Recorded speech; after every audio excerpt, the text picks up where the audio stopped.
Angkat dari satu framework yang secara objektif membantu kita untuk bisa melihat permasalahan itu secara benar dan melihat pola sehingga kita bisa memprediksi keadaan ke depan seperti apa. Itu yang penting. Jadi fenomena sosial ini harus kita lihat secara objektif, ya.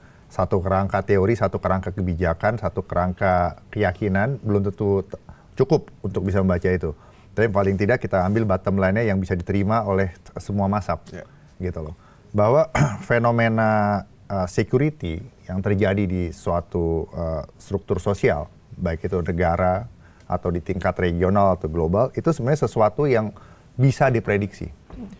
Di dalam dunia intelijen dikenal istilah jangan surprise, gitu loh. Karena intelijen itu sebenarnya mencegah terjadinya sesuatu yang caught off guard atau surprise, gitu. Jadi kalau misalnya kaget, berarti intelijennya nggak benar dong. Gagal dong. Gagal. Kenapa kaget? Pola itu sudah bisa terlihat. Karena pola sudah bisa terlihat, suatu fenomena itu disebabkan oleh multivariate factors. Dan berarti kan itu regresor.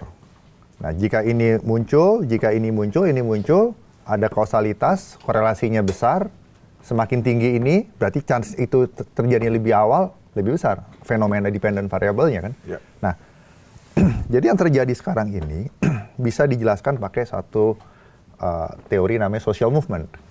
Pergerakan yang melibatkan lebih dari 1, 2, 3 individu. Yeah.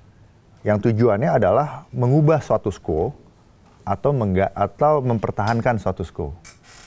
Mengubah atau mempertahankan. Berarti ada dua ya, gitu.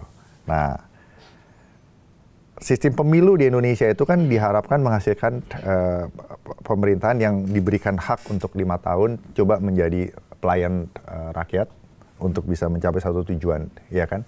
Ya either dia mau mengubah atau dia mempertahankan status quo. Dia nggak bisa in between. Nah itu dulu satu. Ya. Nah yang kedua, dari sisi